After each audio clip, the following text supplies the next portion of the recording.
संत रामपाल जी महाराज एक ऐसे महान संत जिन्होंने अपनी सतभक्ति, तत्व ज्ञान, करुणा और सेवा के बल पर समाज में नई मिसाल कायम की है। संत रामपाल जी महाराज की अगुवाई में उनके सभी सतलोक आश्रमों से समाज कल्याण के अद्भुत कार्यों ने समाज को सुनहरे भविष्य की एक नई उम्मीद दिखाई है। संत रामपाल जी महाराज से नाम दीक्षा लेने के बाद लाखों लोगों की लाइलाज बीमारियां जैसे कैंसर, एड्स आदि ठीक हुई। संत जी के ज्ञान से प्रेरित होकर उनके अनुयायियों ने लाखों यूनिट रक्तदान किया। संत जी ने लाखों बहन बेटियों का दहेज मुक्त विवाह करवाया।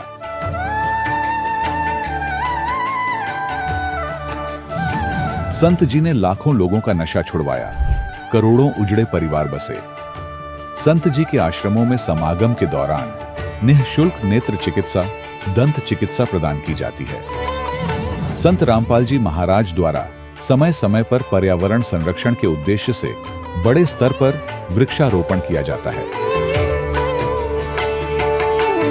संत जी ने जरूरतमंदों को तत्काल राहत पहुंचाने के लिए एम्बुलेंस सेवा शुरू की। संत जी अपने अनुयायियों को देहदान के लिए प्रेरित करते हैं, जिससे मानवता की सेवा और चिकित्सा क्षेत्र में सुधार हो सके। संत रामपाल जी महाराज के सभी आश्रमों में हर रोज निःशुल्क भंडारा आयोजित किया जाता है, जहां हर वर्ग, हर जाति और हर धर्म के लोग एक साथ बैठकर भोजन करते हैं।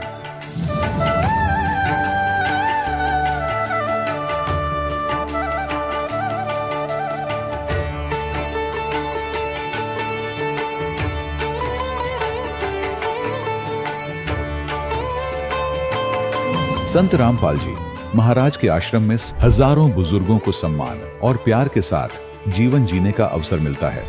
उनके खाने, रहने और स्वास्थ्य की पूरी जिम्मेदारी संत रामपाल जी महाराज उठाते हैं। अनाथ बच्चों के लिए संत रामपाल जी महाराज के सभी आश्रम किसी वरदान से कम नहीं। यहाँ उन्हें शिक्षा, संस्कार और भविष्य के लिए बेहतर अवसर प्रदान किए जाते हैं। चाहे बाढ़ हो, भूकंप या महामारी, संत रामपाल जी महाराज और उनके अनुयायी हमेशा ही जरूरतमंदों के लिए सबसे आगे खड़े रहते हैं। कोविड महामारी के दौरान संत रामपाल जी महाराज के आश्रमों से करोड़ों लोगों के लिए भोजन, दवाइयां और जीवन रक्षक सामग्रियां उपलब्ध कराई गई। चाहे गरीब की मदद हो या किसी शोषित और पीड़ित वर्ग के हक और सम्मान की लड़ाई, संत रामपाल जी महाराज ने हमेशा ही उनकी दबी आवाज को सरकारों तक पहुंचाया है और उन्हें उचित न्याय दिलवाने में अहम भूमिका अदा की है। समाज में आध्यात्मिक और सामाजिक मूल्यों के प्रति जागरूकता लाने में संत रामपाल जी महाराज हर कदम पर मानवता के सच्चे सेवक साबित हुए हैं। संत रामपाल जी महाराज का जीवन हमें सिखाता है कि सच्ची सेवा वही है जो निस्वार्थ भाव से की जाए। आइए हम भी इस महान सेवा के कार्य में इस महान संत से जुड़ें और संत रामपाल जी महाराज से नाम दीक्षा लेकर अपने जीवन को धन्य बनाएं।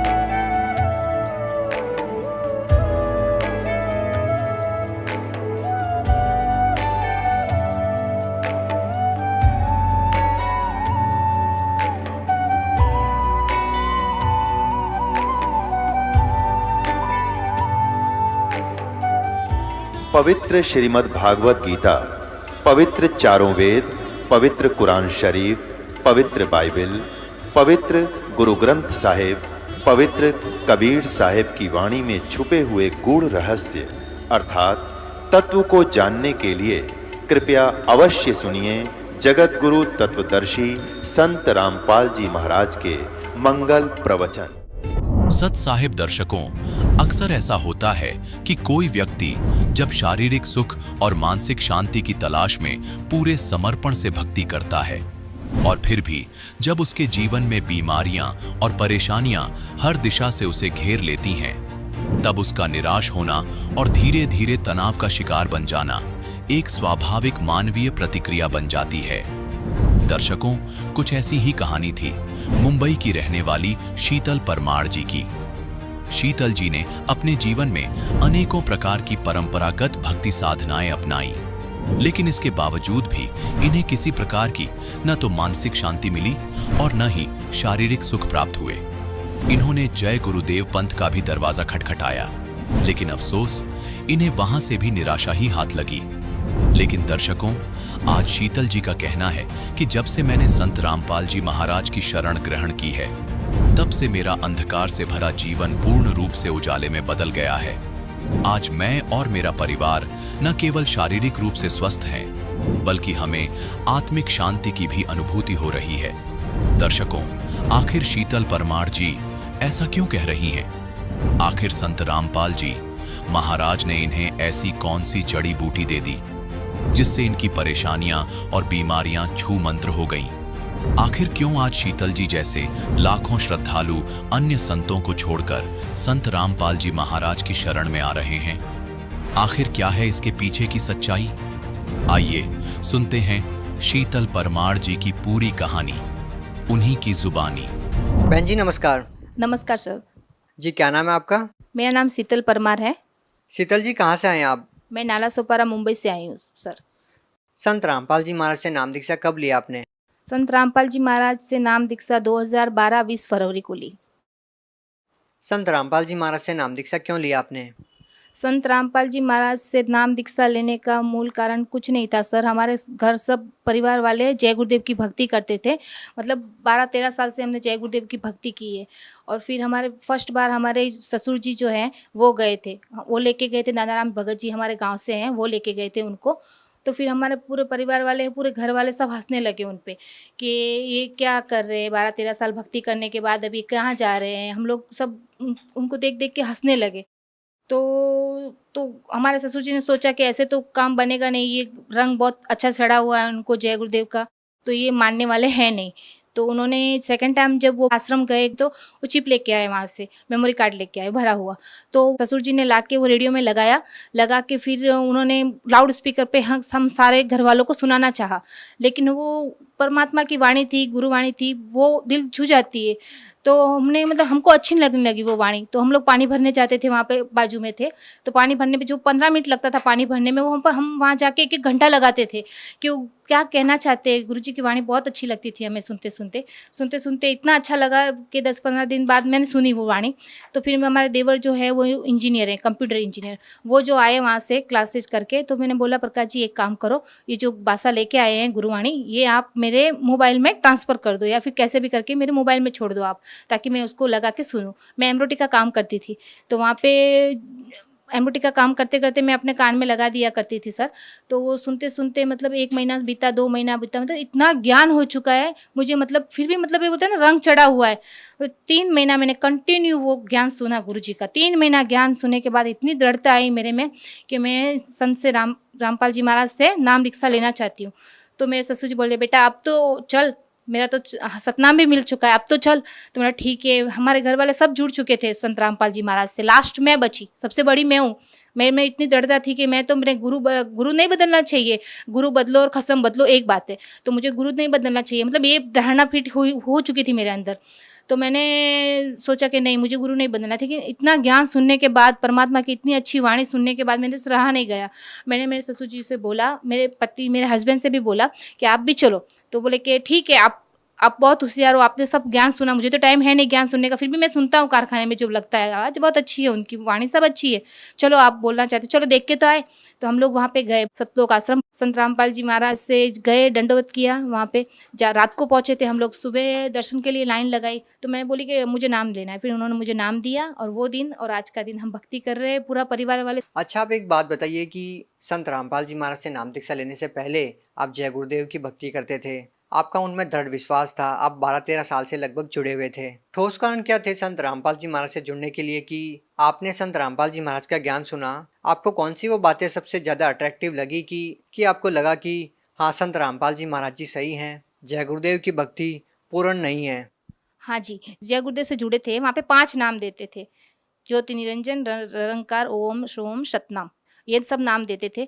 तो हम भक्ति तो करते थे, लेकिन दृढ़ता ऐसे आई कि हम मतलब वो संत रामपाल जी महाराज गीता खोल के बताते थे, भागवत खोल के बताते थे, ये अपना चारों वेद खोल के बताते, ये सब क्या है? फिर मेरा मन तो वैसे भी रंग बहुत पुराना चढ़ चुका था, लेकिन मैं सारे ग्रंथ उठा के लेके आई ब्राह्मण के घर पे जाके, और सारे वेदों में जो लिखे हैं वो सब जाके डिटेल व साइज सब मिलाया। 2 महीने ज्ञान सुनने के बाद भी मेरी वो मत बोले ना, इतना दृढ़ता थी अंदर कि मैंने सारे वेदों उनके घर से उठा के लेके आई और सब मैच किया, और वही वो प्रश्न नंबर, वही वो अध्याय और वही वह सब डिटेल मुझे मिली। इतना आनंद लगा कि वास्तव में ये गुरु पूरे हैं।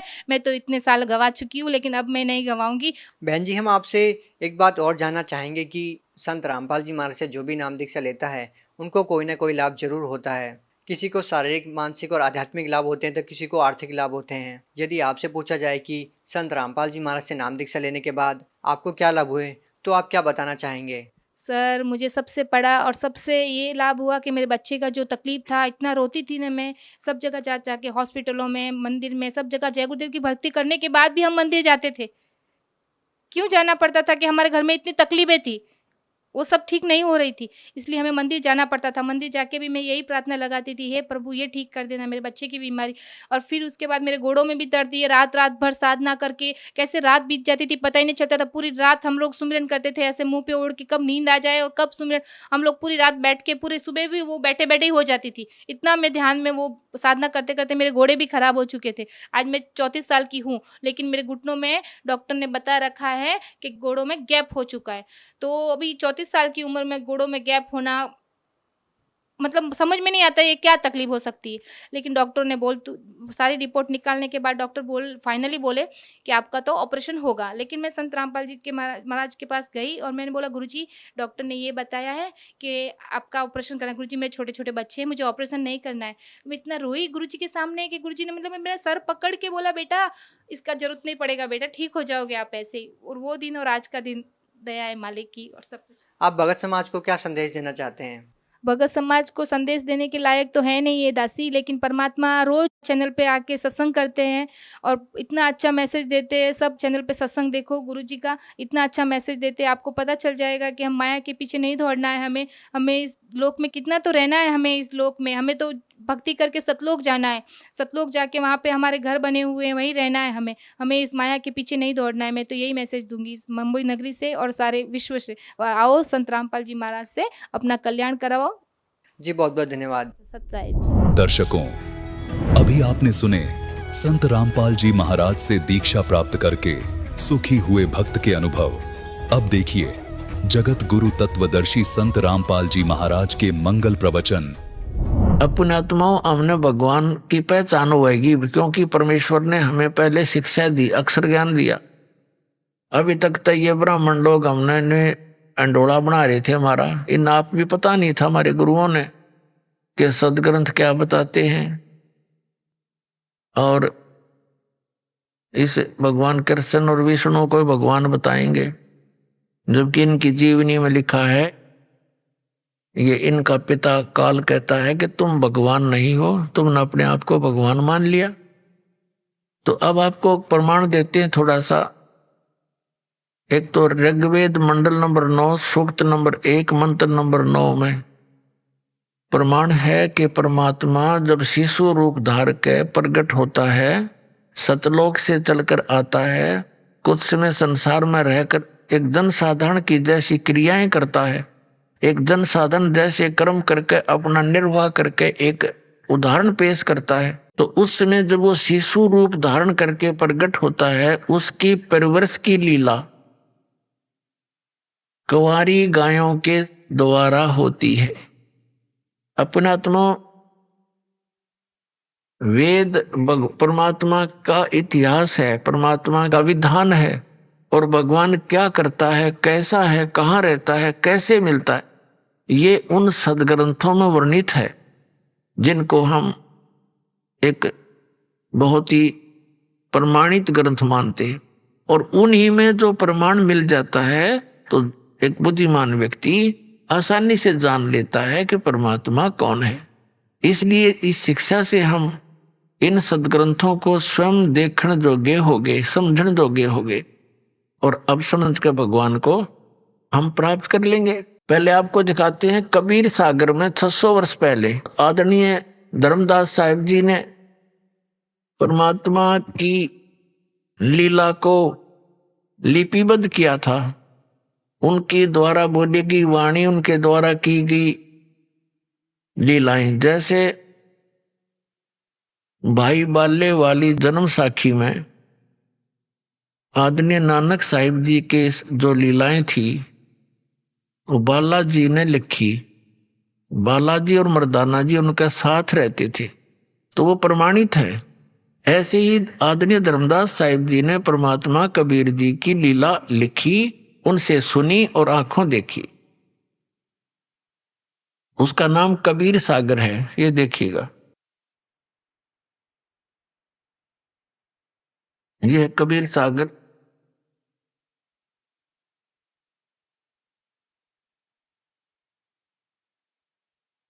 इसका कौन है संशोधक करता? कबीरपंथी भारत पथिक स्वामी युगलानंद बिहारी द्वारा परिष्कृत। मुद्रक एवं प्रकाशक हैं खेमराज श्री कृष्ण दास, अध्यक्ष श्री वेंकटेश्वर प्रेस, खेमराज श्री कृष्ण दास मार्ग, मुंबई से। इसमें ज्ञान सागर अध्याय है। इसमें परमात्मा की प्राप्ति का वर्णन है, कैसे प्रकट हुए थे। ये 74 पृष्ठ पे है ज्ञान सागर में। सुन जुल्हा मन भयो आनंदा, जिमी चकोर पायो निश्चंदा, ले सुत चले हर्ष मन कीन्या, तासों पुन असबोल ही दीन्या। अब बच्चे को वहां से लेकर आगे जंगल से सुत काशी को ले चले, लोग देखण ते आव, अन्न पानी बख्शे नहीं, खावे नहीं, और जुल्हा शोक जनावे। तब जुल्हा मन कीन तिवाना, रामानंद से कही उत्पाना, मैं सुत पायो बड़ा गुणवंता, कारण कौन बखे नहीं संता। रामानंद ध्यान तब धारा, जुल्हा सो तब वचन उचारा, पूर्व जन्म में ते ब्राह्मण जाति, हर सेवा की नी बलभाती।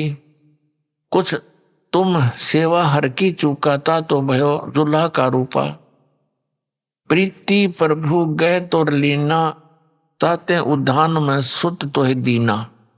तेरे को इसलिए जंगल में ये पुत्र दिया, भगवान ने तेरी सुन ली।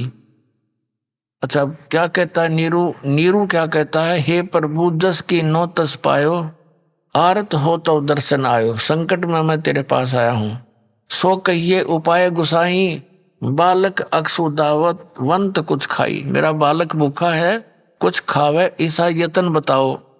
रामानंद जी से कहा नीरू ने। रामानंद अस युक्ति विचारा, तुम सुत कोई ज्ञानी अवतारा।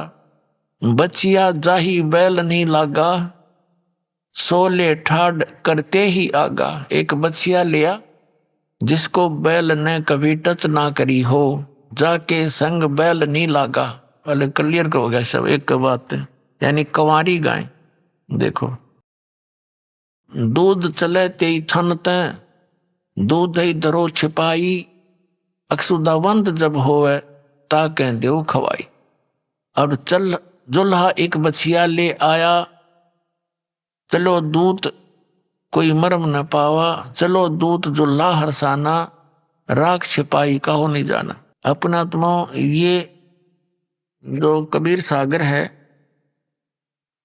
इसके अंदर कुछ थोड़ा बहुत गड़बड़ी सी कर रखी है इन्होंने कबीर पंथियों ने, जिसकी जैसी सोच हुई कि संसार शायद इस घटना को और ऐसे नहीं स्वीकार करेगा, उसने उसी ढंग से इस कबीर सागर में परिवर्तन कर लिया थोड़ा बहुत। रामानंद से पूछन गया, अरे ये बात सारी कैसे? जैसे आदरणीय गरीबदास साहिब जी को परमात्मा मिले, सचखंड लेकर गए, उनकी दिव्य दृष्टि खोल दी, उनसे अपनी महिमा की यथार्थ वाणी फिर से प्रकट करवाई।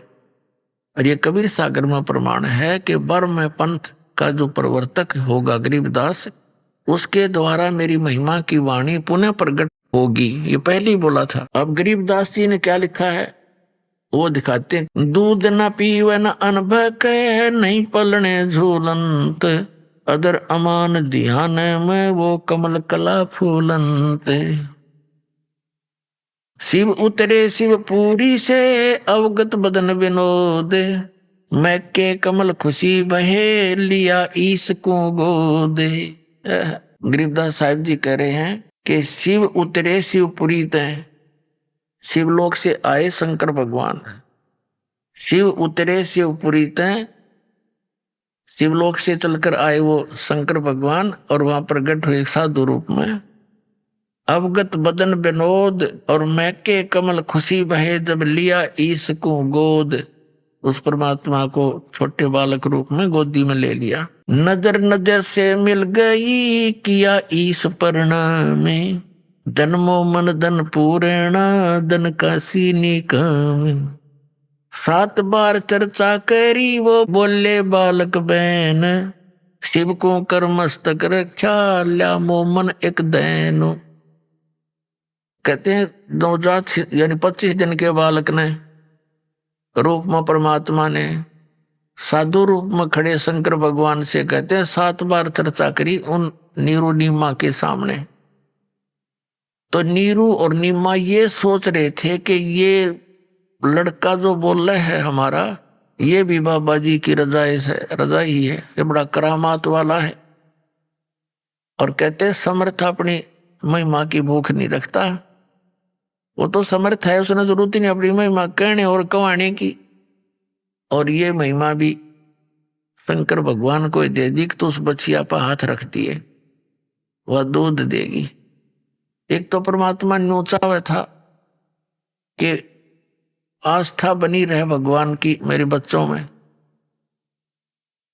और जिस कारण से परमात्मा ये लीला कर रहे थे। अन ब्यावर को दूहत है दूध दिया तत्काल, अन ब्यावर कंवारी, अन ब्यावर को दूहत है दूध दिया तत्काल, पीवे बालक ब्रह्म गति ता शिव भय दयाल। अब हमने यहां से इतना ही लेना था, अब आपको आगे इसका वर्बली जीवनी सुनाते हैं लीला परमात्मा की। अब क्या हुआ, फिर नाम रखने के लिए आए परमात्मा का। जैसे काजी आए, मुल्ला आए, पहले तो ब्राह्मण आए, क्यों ताजा ताजा मुसलमान बन रहा था। पंडित जब आकर बैठे हम नाम रखेंगे, लालच पैसे का, फिर वो मुल्ला काजी आ गए। मुल्ला काजी आ गए तो ब्राह्मण एक कोण में बैठ गए, क्योंकि मुसलमानों का दबदबा घना था। तो काजी मुल्ला कहने लगे हम रखेंगे इनका नाम, ये मुसलमान है, अब हिंदू नहीं रहा।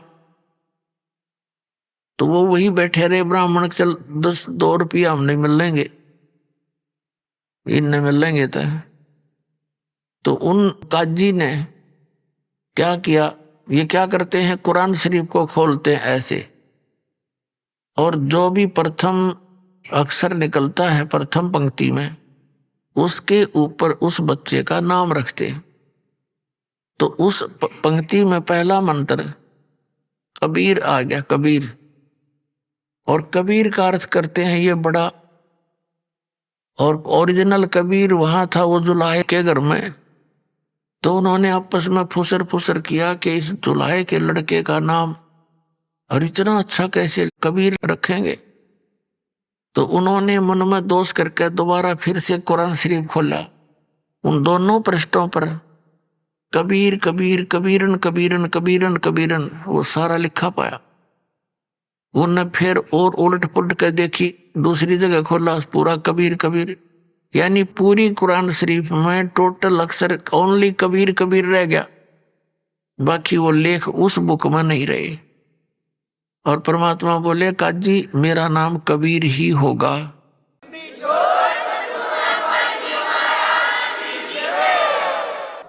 अब काजी तो चले गए वहीं पर, अगे इसने तुम्हारा धर्म बिगाड़ दिया, हमारी कुरान शरीफ में भी ये कोई जादू जंतर है, कोई सेवड़ा है, चले गए। परमात्मा का नाम कबीर पक गया। फिर कुछ दिन के बाद मुसलमान रीति से उनकी सुन्नत करने लगे, उनको मुसलमान बनाना आए। देखी मारे अपने किस तरह के ड्रामे थे ये।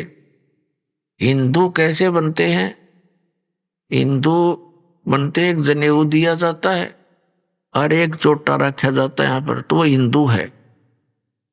बना दिया हिंदू, हमने बनाया, भगवान ने तो नहीं बना के भेजा।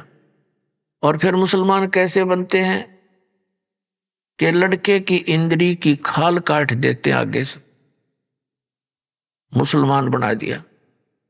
तो परमात्मा कहा करते, भाई चलो तुमने लड़का तो मुसलमान बना दिया, तो बेटी को मुसलमाननी क्यों कर बनाया तुमने? उनके पास नो आंसर, लेकिन मानना को नहीं, ढीठ हो गए हम। तो परमात्मा का जब सुन्नत करने के लिए नाई पहुंचा, अच्छा कैंची उस तरह पहना के तो पर्दा लगा देते हैं। तो क्या देखा उसने, परमात्मा ने 5 लिंग दिखा दिए उसको। नाई का तो पसीने आ गए, हाथ में छूट गई वह कैंची और बुखार गया चढ़े। पूछने लगे क्या बात है, अब पता नहीं क्या बात है, वो डर गया एकदम इतना। तो आके देखा उन्होंने कि उनके तो भाई ऐसे ऐसे 5 लिंग है। तो परमात्मा बोले ले कर ले, कौन एक ना करिए कदे सारा न कर दे। वो डर गया नाई, अगर सुन्नत एक की करोगे तुम, बाकी तो मेरा नो के नो, यानी मैं जो भी हिंदू हूँ मुसलमान जैसा बना रहूंगा। तो ये आवाज सुन के और उसको ये लीला देखकर नाई का तो बुखार हो गया, नहीं किया। और परमात्मा अपना सिंपल वे में जैसे बालक रूप में आ गई। इस प्रकार जब परमात्मा 5 वर्ष के हो गए, 5 वर्ष की आयु से ही वो बड़े बड़े विद्वानों के छक्के छुड़ा दिया करते थे, क्योंकि तो मालिक थे। अरे ये ब्राह्मण, ये नकली गुरु हमारे, ब्राह्मण कोई जाति से लिंक नहीं है पुण्यात्माओं। ब्राह्मण वही है जो गुरु पद पर विराजमान शिक्षक टीचर, ये हमारे आध्यात्मिक टीचर थे। लेकिन जो गुरु पद पर विराजमान है उन ब्राह्मणों के लिए, जैसे ऋषि हैं, महर्षि हैं, ये ब्राह्मण, एक जनसाधारण ब्राह्मण नहीं गिना जाता। उदाहरण के लिए मेरे पूज्य गुरुदेव जी इस परंपरागत ब्राह्मण जाति से थे, और मेरे दादा गुरु जी जाट जाति से थे, गांव छावला दिल्ली के। और मेरे गुरुदेव ब्राह्मण होते हुए कहा करते, मैं ब्राह्मण नहीं भाई, मैं वो कर्म नहीं करता जो ब्राह्मण किया करते हैं। हम तो खेती करते थे, किसान थे, ब्राह्मण वर्ण में जन्म जरूर था मेरा। हम तो संत हैं। और मेरे दादा गुरुजी जो जाट जाति में थे और फिर काशी विद्यापीठ से पढ़कर 4 विषय के आचार्य बन गए थे, तो वो उनको पंडित चिदानंद जी कहा करते थे। गांव गोपालपुर, तहसील खुरखोदा, जिला सोनीपत के अंदर एक छोटा सा गांव गोपालपुर है। उसके अंदर हमारे दादा गुरुजी का आश्रम बना हुआ है, उस पर लिखा है पंडित चिदानंद आश्रम। अब जाट होते हुए वो तो पंडित कवाए, और पंडित होते हुए हमारे गुरुदेव वो एक संत कवाए। तो ये इस तरह जो महापुरुष होते हैं वो उसी लक्षणों को ग्रहण करते हैं जो हमारे होते हैं। तो वो ब्राह्मण होते हुए भी अपने आप को ब्राह्मण नहीं कहा करते, संत कहते थे। और एक जाट होते हुए वो पंडित जी को आगे। तो दास का उद्देश्य यही है कि उन ब्राह्मणों के ऊपर को उल्हाने दिए जा रहे हैं जिन्होंने हमारे साथ आज तक यो बेईमाना कर रखा था, सदग्रंथों को जानते नहीं थे और मैं ऋषि पाक रहे थे। हमारे पूर्वजों को सबको मिसगाइड किया, शास्त्र विधि त्याग का मनमाना आचरण करवा कर भूत बना दिए। भूत बने पाछे फिर उनके श्राद्ध खाने लगे, न तो रोजी रोटी का धंधा बना लिया। और ये विद्वान कहलाते थे। पुण्यात्माओं, इस आध्यात्मिक मार्ग को एक सही दिशा देने के लिए स्वयं परमेश्वर ही आते हैं। अब तो पुण्यात्माओं, आपने कबीर सागर में देखा परमात्मा ने कुंवारी गाय का दूध पिया। अब दिखाएंगे वेद में, जब वेद में भी यही लिखा कि भगवान ऐसी लीला करता है, तो फिर परमात्मा पहचानने में 1 सेकंड लगेगी। Who is God? जिसने ये लीला करी हो वही गॉड। ये देखिए ऋग्वेद मंडल नंबर 9, और ये इन आर्य समाजियों द्वारा ही अनुवादित है। ये देखिएगा ऋग्वेद मंडल 9:10 है। ये कहाँ से प्रकाशित है? प्रकाशक है सार्वदेशिक आर्य प्रतिनिधि सभा, महर्षि दयानंद भवन, रामलीला मैदान, नई दिल्ली। ये इनके फैक्स और फोन नंबर है। कहाँ से मुद्रित है? Prince offset printers, 1510 Pataudi house, Daryaganj, नई दिल्ली से। अब ऋग्वेद मंडल नंबर 9 और सूक्त नंबर 1 का 9 नंबर दिखाने से पहले थोड़ा सा आपको और ये बनाना पड़ेगा। ये देखिएगा, ये 9वां मंडल है और ये प्रथम सूक्त है और इसका प्रथम मंत्र यहाँ देखिए, इसमें लिखा है हे परमात्मन, यानी परमात्मा की महिमा है ये। फिर यहाँ देखिएगा दूसरे मंत्र में ऋग्वेद मंडल नंबर 9 सूक्त 1 मंत्र 2 में हे परमात्मन आप, मंत्र 3 में हे परमात्मन आप, मंत्र 4 में हे परमात्मन, मंत्र 5 में हे परमात्मन, और मंत्र 6 में हे परमात्मन। इन मंत्र 7 में इनका याद आ गया कि आगे तो परमात्मा को साकार बता रखा है, लिखा है, तो इनकी भाषा बदल गई यार, ये समाज के इन आचार्यों की।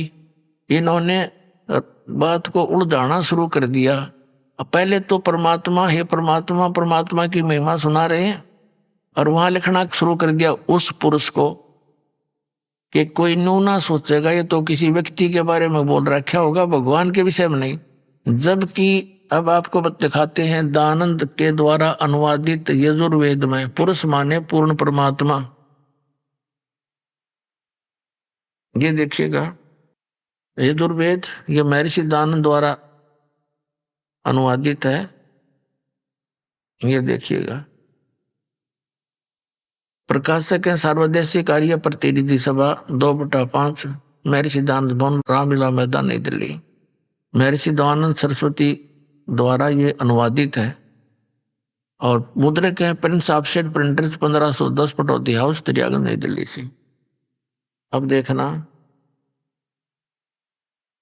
ये यजुर्वेद के अंतिम मंत्र में, अंतिम मंत्र है, अंतिम अध्याय का 44वां अध्याय, और यजुर्वेद ये 44वां अध्याय और ये मंत्र 17 में। इसमें ये पुरुष शब्द है, पुरुष मूल पाठ में पुरुष है। इसका अनुवाद किया महर्षि दयानंद ने। हे मनुष्यों, जिस ज्योत स्वरूपी रक्षक मुझ से अविनाशी यथार्थ कारण के आच्छादित मुख के तुल्य उत्तम अंग का प्रकाश किया जाता है, जो वह प्राण व सूर्य मंडल में पुरुष है, माने पुरुष है, पूर्ण परमात्मा है, यानी पुरुष है माने पूर्ण परमात्मा। ठीक, हम फिर वापस आते हैं उसी ऋग्वेद में। अब ये फिर से ऋग्वेद उठा लिया दास ने, ये आपके समक्ष है। और अब हम इसका यहाँ तक आ गए थे, इसको पढ़ते हुए ऋग्वेद मंडल नंबर 9 सूक्त 1 मंत्र 6 तक तो इन्होंने परमात्मा परमात्मा लिख दिया और 7वें मंत्र में इन्होंने लिखना शुरू कर दिया उस पुरुष को। देखो यहाँ लिखना था उस पूर्ण परमात्मा को। फिर 8 में भी इन्होंने उस पुरुष को लिखना शुरू कर दिया। हम इसको मानेंगे उस परमात्मा को, ठीक है। उग्र गतियां प्रेरणा करती हैं, यानी ऐसी स्थिति आ जाती है जब सब जगह हाहाकार मच जाता है, लोगों में बुराई घर कर जाती है, कोई भी जो है नेक व्यक्ति नहीं रहता है, हाहाकार मच जाती है, सबके अंदर एक माया जोड़ने की दौड़ बढ़ जाती है और धर्म से लोगों की आस्था उठने ही वाली होती है। ऐसी उग्र गतियां, ऐसी उग्र स्थिति जब उत्पन्न हो जाती है संसार में, तो परमात्मा आते हैं। इसका अर्थ ये है, देखिएगा, उस पुरुष को, उस परमात्मा को उग्र गतियां प्रेरणा करती हैं और फिर और भासमान शरीर को, यानी तेजोमय शरीर को, सुंदर शरीर को वह पुरुष, वह परमात्मा प्राप्त होता है। पुरुष, पुरुष माने परमात्मा, ठीक है। आगे देखो, अब हम इसका शेष यहाँ अनुवाद है। और जिसमें 3 प्रकार से दूसरों का वारण करने वाला मधुमेह शरीर मिलता है। यानी वो परमात्मा हमारे 3 प्रकार के शरीर बना करके हमें संभालता है, धारण पोषण करता है, हमारी परवरिश करता है, संभालता है। एक रूप में तो परमात्मा सतलोक में रहते हैं, जिसमें करोड़ सूर्य मिला दे, करोड़ चंद्रमा, एक रोमकूप की इतनी रोशनी है, इससे भी ज्यादा। और दूसरी लीला करते हैं वो ऋषि स्वरूप धारण करके प्रत्येक युग में ऐसे ही लीला करते हैं। एक सरोवर के अंदर कमल के फूल पर विराजमान होते हैं, वहां से कोई निसंतान उनका कोई दंपति उठा ले जाता, फिर वो लीला में इसी तरह कुंवारी गाय से दूध पीते हैं और बड़े होते हैं, फिर अपना तत्व ज्ञान प्रचार। और तीसरा वो ऐसा करते हैं, कहीं पर भी साधु संत रूप बनाकर जिंदा महात्मा का या ऋषि का कहीं प्रकट होकर के अपने प्रचार कर देते हैं, किसी को आशीर्वाद देकर उनका कल्याण करते हैं और अपोथी आत्माओं को सचखंड ले जाकर वापस छोड़ते हैं ताकि वो भगवान के गवाह बन सके। ऐसी लीला करते हैं। तो ये उनमें से एक लीला जो शिशु रूप धारण करके करते हैं। तो ऋग्वेद मंडल नंबर 9 सूक्त 1 मंत्र 8 में आपने देख लिया कि वो परमात्मा एक सुंदर शरीर धारण करता है और उग्रगतियां उसको प्रेरणा करती, तब वो शिशु रूप धारण करके आता। जब शिशु रूप में प्रगट परमात्मा के परवरिश की लीला कुंवारी गायों से होती है, ये हमारे वेद प्रमाण कर रहे हैं। देखिएगा ऋग्वेद मंडल नंबर 9 सूक्त 1 मंत्र 8 आपने पढ़ लिया, अब 9वां पढ़ेंगे। ये 9वां है, इसमें ये शिशु रूप है, शिशु शब्द है, शिशु। देनव है गाय, देनव है गाय, गौवे। अब इसका यहां देखते हैं, उस सोम माने, देखो सोम स्वभाव वाले पुरुष लिख दिया। अब यहीं पर ये खुद लिख रहा है सोम माने, ये पहले ही मंत्र में यही अनुवाद करता। सोम माने हे परमात्मन, सोम माने हे सोम स्वभाव परमात्मन, यानी सोम माने परमात्मा। और यहां लिख दिया पुरुष। ये देखो इनका याद आ गई कि दानन तो निराकार बताया करता, कर दो उड़द पुड़द। तो कहते हैं चोर चुरावे तुम बड़ा और गड्ढा पानी में, वो गड्ढे हुआ ऊपर आवे न सच्चाई छनी ना। इन्होंने खूब तुबा गार्डन की सोची है, सच्चाई को दबाने की चेष्टा की है, लेकिन ये दबा नहीं सके। ये देखो उस सोम स्वभाव वाले पुरुष को, यानी उस अमर परमात्मा को, उस पूर्ण परमात्मा को जो शिशुम यानी शिशु रूप धारण करके प्रकट होता है। इसका अर्थ ये है, इन्होंने क्या लिखा है कि उस सोम स्वभाव वाले पुरुष को शिशुम का अर्थ लिख दिया, कुमार अवस्था में ही सब प्रकार से अहिंसनीय गौवें तृप्त करती हैं। अभी माने पूर्ण रूप से, सब प्रकार से लिख ही रहे अनुवाद। अधन्या का अर्थ होता अपनी हमारी देसी भाषा लोकल लैंग्वेज के अंदर, अधन्या माने बिना दनाई, बिना दनाई जिसको सांड ने बैल ने टच ना कर रखा हो। अभी अधन्या माने कति कंवारी, अधन्या तो है बिना दनाई, वह चाहे 1-2 बार ब्याह पी रही हो गाय, उस नए दूध ना हुए तो उसको बिना दनाई का आकर के बिना दनाई है भी है। और अभी अधन्या का अर्थ है पूर्ण रूप से कंवारी। अब अभी अधन्या माने कति कंवारी गौवें। अब देखो उस सोम यानी उस अमर परमात्मा को जो शिशु रूप धारण करके प्रकट होता है, अभी माने सब पूर्ण रूप से, अधन्या माने अहिंसनीय यानी बिना धनाई यानी कति अनटच्ड, और देनव माने गौवें, देनव माने गौवें तृप्त करती हैं। बोलो सतगुरुदेव की जय हो।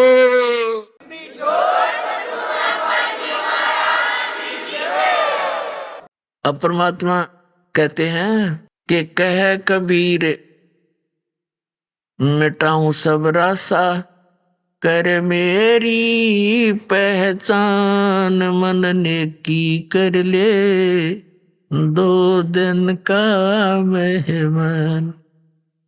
कह कबीर तेरा मिटा दूं सारा रास्ता सारा झंझट, तो कर मेरी पहचान, मुझे पहचान ले मैं भगवान हूं। मैं रोवत हूँ सृष्टि को, ये सृष्टि रोवे मोहे। गरीबदास इस वियोग को समझ न सकता कोई।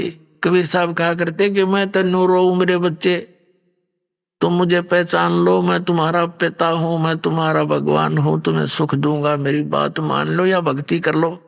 अरे इन बुराइयां न छोड़ दो, घूटी रहना, दारू पीना, मांस खाना, चोरी, बकवाद करे, मैं दूंगा, तुमने जो चाहिए वो दूंगा, पर मेरे नियम में चल के देखो कुछ दिन। तो फिर कहते मैं रोवत हूँ सृष्टि को, और यह सृष्टि रोवे मोहे। ये भगत श्रद्धालु किसी भी धर्म मजहब के भगवान के लिए भटक रहे हैं, और मैं इनके लिए भटक रहा हूं। इन नकलियां ने हमारे बीच में दरार पैदा कर दी, अज्ञानियों ने भगवान की परिभाषाएं बदल दी।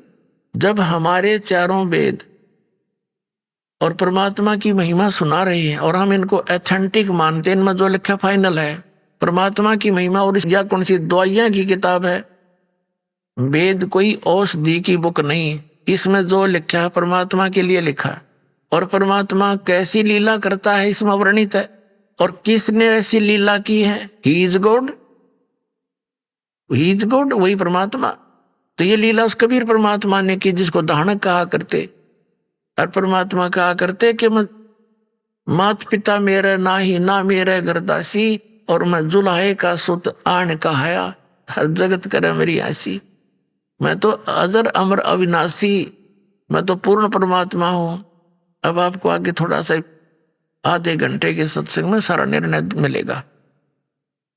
अब परमात्मा 5 वर्ष के हो गए, और इस आध्यात्मिक मार्ग को पूर्ण रूप से सुचारू वो परमात्मा ही करके जाते, नहीं तो काल ने तो आग लगवा रखी होती है, परमात्मा का सिर पैर नहीं छोड़ रखा होता। तो उन्होंने बताया कि गुरु बिन माला फेरते, गुरु बिन देते दान, गुरु बिन दोनों निष्फल हैं, चाहे पूछो वेद पुराण। राम कृष्ण से कौन बड़ो, उन्हों भी गुरु कीन, 3 लोक के वेदनी, गुरु आगे अधीन। कहते तुम राम कृष्ण से तो किसी को बड़ा नहीं मानते, उन्होंने भी गुरु किया। कहते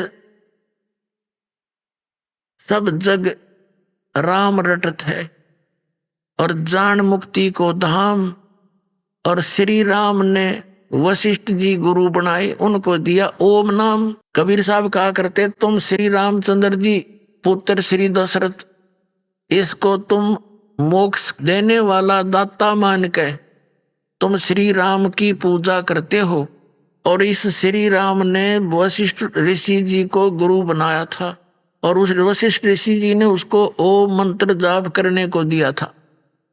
बता तुम इस रामचंद्र तो मोक्ष था, और रामचंद्र जी का मोक्ष हुआ गुरु बनाकर, जिसा भी होना था स्वर्ग जाना था, वो भी उस तरीके से गया। इसलिए परमात्मा ने गुरु मर्यादा बनाने के लिए एक लीला करनी पड़ी कि आने वाले समय में, नहीं तो जैसे ये काल का पंथ चल पड़ा, राधा स्वामी पंथ, शिवदयाल जी का कोई गुरु नहीं था, हैं। अरीबदास ये कहता भाई ये नकली पंथ है, इसमें गुरु नहीं बनाया इन्होंने। तो अगर परमात्मा, कबीर साहब को तो आवश्यकता थी ही नहीं गुरु की, लेकिन हमारे लिए एक मर्यादा बनाने के लिए, नहीं तो आज वो ये कहते कबीर जी ने कौन सा गुरु बनाया था, और वहां पर डंडोरा पीटे हैं, रामानंद जी को गुरु बनाया कबीर साहब ने। तो ये लीला करनी पड़ी दाता ने कि कहीं आने वाले समय में कच्चा काम ना रह जाए। समर्थ उसी को कहते हैं, सर्वज्ञ उसी को कहते हैं, जो भविष्य में भी आने वाली त्रुटियों से हमें बचा गया।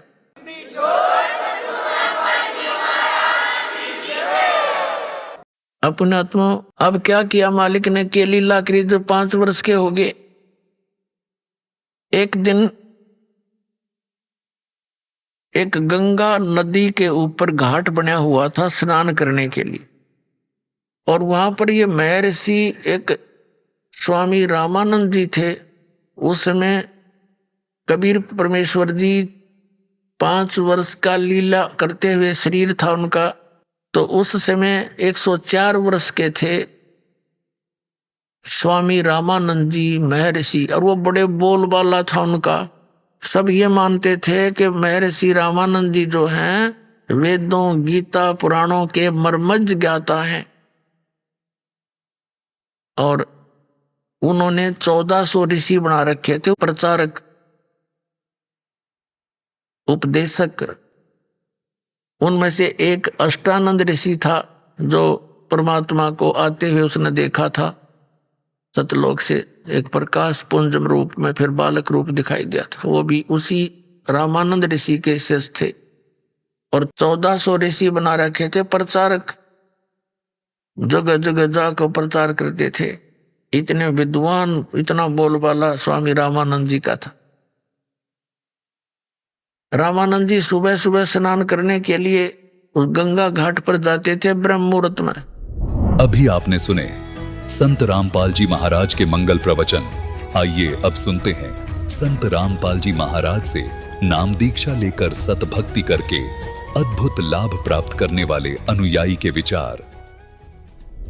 सत साहिब दर्शकों, जब इंसान अपने धर्म में प्रचलित सभी प्रकार की परंपरागत भक्ति साधना को अपनाता हो और फिर भी उसके जीवन में दुख और परेशानियां कम होने के बजाय बढ़ती ही जा रही हों, तो उस इंसान का भगवान के ऊपर से विश्वास डगमगाना स्वाभाविक हो जाता है। दर्शकों, ऐसी ही कहानी थी उत्तराखंड के रहने वाले हेमंत जी की। हेमंत जी ने अपने जीवन में अनेकों प्रकार की भक्ति साधनाएं अपनाई, मंदिरों में दर्शन किए और अनेकों प्रकार के मंत्रों का जाप भी किया, लेकिन इसके बावजूद भी ना तो इन्हें कभी सच्चा सुख मिला और ना ही मानसिक शांति की प्राप्ति हुई। लेकिन दर्शकों, आज हेमंत जी का कहना है कि जब से मैंने संत रामपाल जी महाराज की शरण ग्रहण की है, तब से मेरे जीवन का असली परिवर्तन शुरू हो गया है। दर्शकों, आखिर संत रामपाल जी महाराज द्वारा बताई गई भक्ति साधना में ऐसा क्या है जो लाखों लोगों को अद्वितीय लाभ हो रहे हैं? आखिर इसके पीछे की सच्चाई क्या है? आइए सुनते हैं हेमंत जी की कहानी, उन्हीं की जुबानी। सर नमस्कार। सत साहिब। सर क्या शुभ नाम है आपका? हेमंत दास। हेमंत दास जी, कहाँ से आए आप? हम उत्तराखंड, जिला बागेश्वर, गरुड़ साहिब हैं। सर संत रामपाल जी महाराज से कब जुड़े आप? हम संत रामपाल जी महाराज से 26 मई 2013 में जुड़े थे। सर आप एक पढ़े लिखे इंसान हैं, अभी युवा हैं, खेलने कूदने की उम्र है। सर इस उम्र में आप भक्ति कर रहे हैं? सर ऐसा है कि पढ़ने लिखने की उम्र अलग चीज़ है, पढ़ना अलग अपनी जगह पर अलग है, लेकिन भक्ति भी ज़रूरी है साथ में। क्योंकि ऐसा है कि अगर हमको इस जगह से मोक्ष प्राप्त करना है तो भक्ति करनी ज़रूरी है। ये जो लोक है, हमारे जो संत रामपाल जी महाराज हैं बताते हैं कि ये लोक जो है काल का लोक है। यहाँ मिलने वाली कोई भी सुख सुविधा सुख नहीं हो सकता। ये सब जो भी हम लोग यहाँ करते हैं ये हमारे भले के लिए नहीं है। ये संत रामपाल जी महाराज कई बार उदाहरण देते हैं कि जिस तरह कसाई बकरे पालता है, उस तरीके से हमें यहाँ पर काल ने हमको यहाँ पर, निरंजन ने हमको यहाँ पर पाला हुआ है। तो इसलिए यहाँ की सुख सुविधाओं से ज़्यादा हमको ध्यान रखना पड़ता है भक्ति के ऊपर। तो इसलिए भक्ति ज़्यादा ज़रूरी है, चाहे हमारी उम्र कुछ भी हो। सर बार बार आप भक्ति करने का जिक्र करते हैं, सर भक्ति क्यों करनी चाहिए? भक्ति करने से क्या लाभ होते हैं? सर ऐसा कि भक्ति से ही मोक्ष होता है, भक्ति के बिना मोक्ष संभव नहीं है। सर जैसा कि अभी आपने बताया कि भक्ति करने से मोक्ष मिलता है, सर मोक्ष क्या है? मोक्ष सर ऐसा है कि हम लोग जितने भी यहाँ पर जितने भी जीव जंतु प्राणी, छोटे छोटे से लेके बड़े हाथी तक, छोटी चींटी से लेके सारे के सारे जितने भी जीव आत्माएं हैं वो सब सतलोक से आई हुई हैं। हमारे संत सदगुरु रामपाल जी महाराज जी बताते हैं कि हम लोग यहाँ 84 लाख योनियों में घूम रहे हैं। कभी कोई कुत्ते की योनि में, सुअर की योनि में, गधे की योनि में घूम रहा है, उसमें दुखी दुख है। तो इनमें हम लगातार जन्मते हैं और मरते हैं और अगली योनियाँ धारण करते जाते हैं। तो इन सभी योनियों से छूट के मोक्ष प्राप्त किया जाता है, यानी कि हम लोग ये काल के रोग को छोड़ के वापस अपने सतलोक में चले जाएंगे। उसे ही मोक्ष कहा गया है, जन्म मरण से छूट जाएंगे। आखिर संत रामपाल जी महाराज जी आपको किस प्रकार की भक्ति प्रदान करते हैं? संत रामपाल जी महाराज ने हमको जो भक्ति बताई है वो वेदों और शास्त्रों से प्रमाणित है। उनकी कोई भी मनगढ़ंत बात नहीं है। उन्होंने जितनी भी चीज़ें बताई हुई हैं वो हमें शास्त्र खोल खोल के, गीता से, वेदों से बताई हुई हैं। सर जैसा कि अभी आपने बताया कि संत रामपाल जी महाराज जी वेद, गीता सभी शास्त्रों को खोल खोल कर दिखाते हैं, लेकिन संत रामपाल जी महाराज के बारे में ये कहा जाता है कि उनको संस्कृत भाषा का ज्ञान नहीं है, वो संस्कृत के शब्दों का गलत अनुवाद करते हैं। सर इसके बारे में आप क्या कहना चाहेंगे? देखिए सर, ऐसा है कि जो संत रामपाल जी महाराज हैं वो जो भी हमें सब कुछ बता रहे हैं वो सब गीता और वेदों से बता रहे हैं। जो गीता और वेद हैं ये भगवान के दिए, परमात्मा के दिए हुए हैं।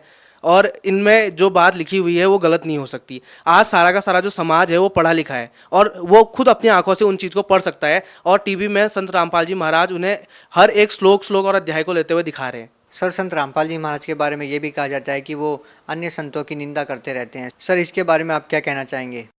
सर देखिए सर, जो संत रामपाल जी महाराज हैं वो किसी भी संत की निंदा नहीं कर रहे हैं, वो किसी और की निंदा नहीं कर रहे हैं। वो तो केवल उन्हें अपने पास शास्त्रार्थ के लिए बुला रहे हैं ताकि उन्हें ताकि वो अपना ज्ञान और उनका ज्ञान, दोनों का ज्ञान सभी भक्त समाज तक पहुंच सके और उन सबको पता चल सके, उन दोनों के बताए हुए का निचोड़ सारे भक्त समाज को मिल सके, ताकि उन लोगों को पता चल पाए कि भक्ति करने की क्या विधि है और वो गीता और वेदों से प्रमाणित भक्ति हम सब तक पहुंच पाए। और ऐसा है कि अगर वो संत लोग जो हैं, जो दूसरे संत हैं, अगर ऐसा जैसे कि हम ये मान सकते हैं कि अगर 2 टीचर हैं और एक टीचर जो है वो 2 और 2 को जोड़ के 4 बता रहा है और दूसरा टीचर जो है 2 और 2 को जोड़ के 5 बता रहा है, अगर दूसरा टीचर पहले वाले टीचर से ये बोले कि आप गलत बता रहे हैं तो उसकी निंदा नहीं है, वो जो है उसकी निंदा नहीं है, वो उसे वो सही बात बता रहा है ताकि जिसे वो पढ़ाए उस बच्चे के समझ में बात सही तरीके से आ जाए, ताकि बच्चा सही से एजुकेटेड हो जाए। और उसी तरीके से जो हमारे संत रामपाल जी महाराज जी भी हैं, वो भी उसी चीज़ को उजागर कर रहे हैं कि कौन सही है और कौन गलत है,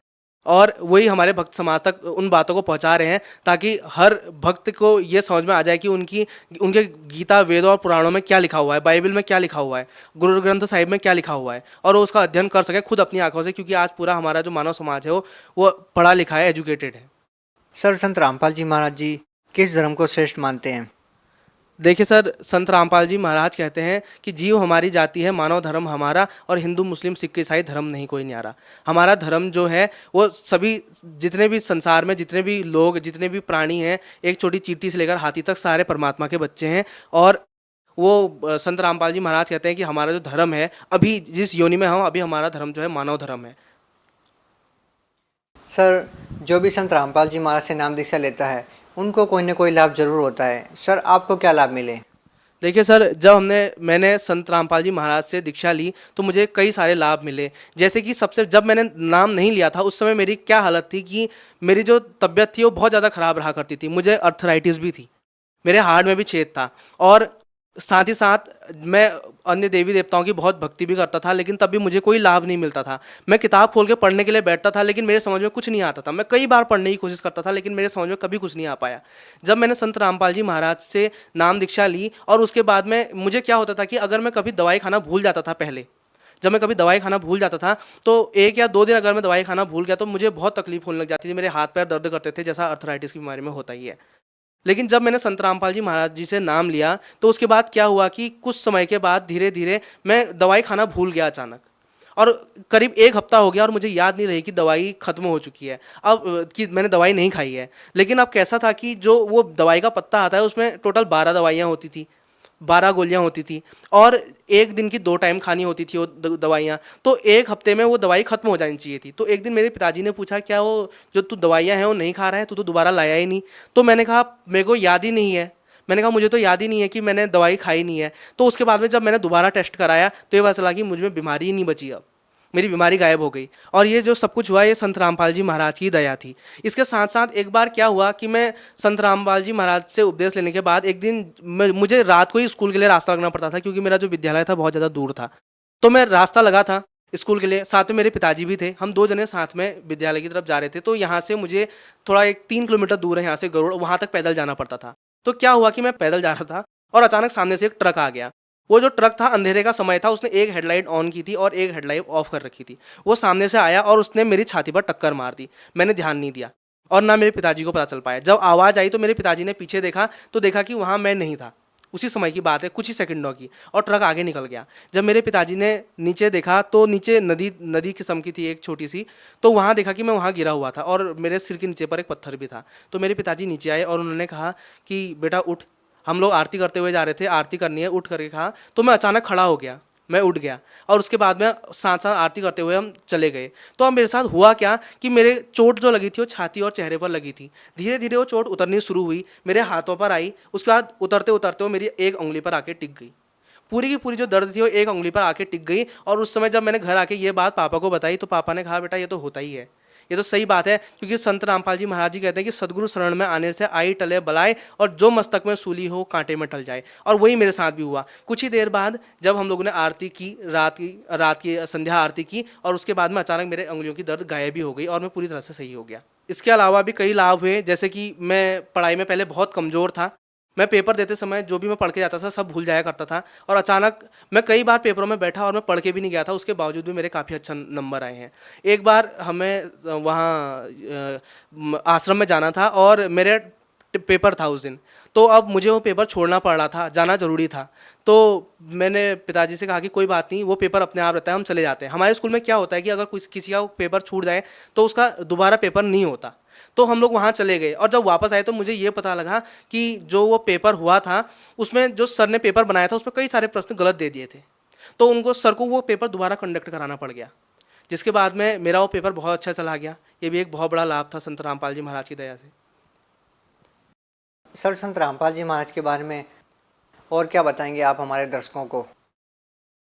मैं संत रामपाल जी महाराज के बारे में यही बताना चाहूँगा कि जो संत रामपाल जी महाराज हैं वो स्वयं कबीर साहेब के अवतार हैं। स्वयं कबीर साहेब धरती पर आए हुए हैं, क्योंकि जैसा कि दादू साहेब जी ने कह रखा है कि जिन मोकू निज नाम दिया सोई सदगुरु हमार, और दादू दूसरा कोई नहीं, वो कबीर सृजनहार। दादू नाम कबीर का सुनकर कांपे काल, और नाम भरोसे जो नर चले तो होए न बाका बाल। दादू नाम कबीर की जे कोई लेवे ओट, और ताकू कभू न लागती है काल बज्र की चोट। और कह रखा है कि केहरी नाम कबीर का और बिसम काल गजराज, दादू भजन प्रताप से भाग्य सुनत आवाज। वही कबीर साहेब जिनकी कृपा से काल भी नजदीक नहीं आता, वो संत रामपाल जी महाराज के रूप में अभी धरती पर आए हुए हैं। और सभी लोगों से मेरी ये प्रार्थना है कि जल्द से जल्द संत रामपाल जी महाराज का ज्ञान सुने, और जल्द से जल्द संत रामपाल जी महाराज से दीक्षा प्राप्त करके अपना कल्याण कराएं। सर, आप भगत समाज को क्या संदेश देना चाहते हैं? मैं भगत समाज को यही संदेश देना चाहता हूँ कि जल्द से जल्द आप भी परमात्मा का सत्संग देखें, ज्ञान प्राप्त करें। और ऐसा कहा गया है कि मानव जन्म दुर्लभ है, मिले ना बारंबार, और तरवर से पत्ता टूट गिरे फिर बहुर न लगता डार। तो इसलिए जल्द से जल्द संत रामपाल जी महाराज से नाम दीक्षा लेके अपना कल्याण कराएं। सर, आखिर श्रद्धालु संत रामपाल जी महाराज से ही नाम दीक्षा क्यों लें? सर, ऐसा है कि हमें नाम दीक्षा उसी संत से लेनी चाहिए जो हमें गीता और वेदों से अनुसार हमें भक्ति बताए। गीता अध्याय नंबर 15 के श्लोक नंबर 1 में कहा गया है कि सच्चा संत वही है जो हमें संसार रूपी उल्टे पीपल के वृक्ष के प्रत्येक जो हिस्से हैं उनके बारे में समझाए। और ये संत रामपाल जी महाराज ने भी बताया, और साथ ही साथ आज से 600 वर्ष पहले कबीर साहेब जी जब हमारे पृथ्वी पर आए हुए थे, उन्होंने भी कहा हुआ है कि अक्षर पुरुष एक पेड़ है, निरंजन वा की डार, और तीनों देवा साका है पात रूप संसार। तो इसलिए जो संत रामपाल जी महाराज हैं वो जो भी भक्ति हमें बता रहे हैं वो शास्त्रों और वेदों से प्रमाणित बता रहे हैं, तो हमें उनसे ही नाम दीक्षा लेनी चाहिए। सर, अभी आपने बताया कि सच्चे संत से नाम दीक्षा लेनी चाहिए। सर, भगत समाज इस बात का निर्णय कैसे करे कि कौन सच्चा संत है, वो किस से नाम दीक्षा ले? सर, जो सच्चे संत की पहचान है वो गीता अध्याय नंबर 15 के श्लोक नंबर 1, 2, 3 और 4 में कही हुई है। तो वो संत रामपाल जी महाराज हमेशा अपने सत्संगों में बताते रहते हैं। तो जो गीता वेदों से प्रमाणित ज्ञान दे रहा है वही सच्चा संत है, और भक्त समाज को उस चीज़ को देखना चाहिए। आज सारे जितना भी समाज है सब एजुकेटेड लोग हैं, सारे के सारे पढ़े लिखे लोग हैं, तो उन्होंने इस चीज़ के ऊपर विचार करना चाहिए, और सारी चीज़ों के बारे में अच्छी तरह से जानकर संत रामपाल जी महाराज के सत्संग सुनने के बाद में, पूरा ज्ञान लेने के बाद में, उन्हें संत रामपाल जी महाराज से ही दीक्षा लेनी चाहिए। सर, अभी आप बार बार शास्त्रों के बारे में बात कर रहे हैं। सर, जितने भी संतों पंथों से में हम जाते हैं, सभी से मिलते हैं, सभी मतलब श्रीमद् भगवद गीता का पाठ करते हैं, वेदों के अनुसार साधनाएं करते हैं, और आप भी यही बोल रहे हो। सर, इन दोनों बातों में भिन्नता क्या है? सर, भिन्नता ये है कि जो संत रामपाल जी महाराज हैं वो उन किताबों को खोल कर दिखा रहे हैं, और जो अन्य हैं वो अपनी तरफ से खाली बताते हैं। वो उन्होंने कभी किताबें खोली नहीं है, वो दिखाते नहीं है मानव समाज को कि किन किताबों में लिखा क्या है असलियत में। लेकिन संत रामपाल जी महाराज वो सभी किताबों को खोल के दिखा रहे हैं, सभी सदग्रंथों को खोल के दिखा रहे हैं। सर, भगत समाज को आप क्या संदेश देना चाहेंगे? सर, भगत समाज को मैं यही संदेश देना चाहूँगा कि जल्द से जल्द संत रामपाल जी महाराज की शरण में आएँ, ज्ञान प्राप्त करें और दीक्षा लें और अपना कल्याण कराएं। जी, बहुत बहुत धन्यवाद आपका। सत साहिब।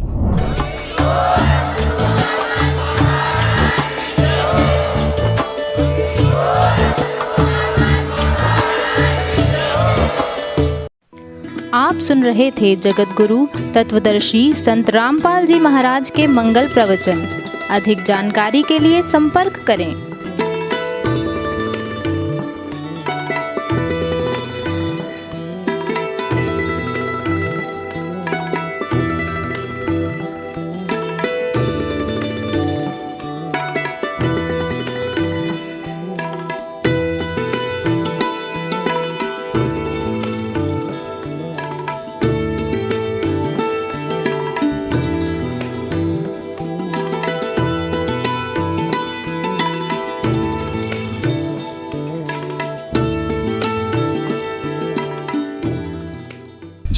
तत्वदर्शी संत रामपाल जी महाराज जी के पावन सानिध्य में भक्ति की अलख जगाने तथा श्रद्धालुओं को सत्य भक्ति मार्ग का रास्ता दिखाने हेतु कनाडा के लोकप्रिय channel the TV NRI channel पर जगत गुरु तत्वदर्शी संत रामपाल जी महाराज जी के मंगल प्रवचनों का प्रसारण प्रतिदिन सुबह 7:30 बजे से 8:30 बजे तक तथा रात्रि 7:30 बजे से 8:30 बजे तक किया जा रहा है। इस सत्य भक्ति मार्ग को अपनाने के लिए अधिक से अधिक सत्संग प्रसारण देखें। इस सत्संग प्रवचन का सीधा प्रसारण संत रामपाल जी महाराज लाइव सत्संग YouTube चैनल और जगत गुरु संत रामपाल जी महाराज Facebook पेज पर भी देख सकते हैं।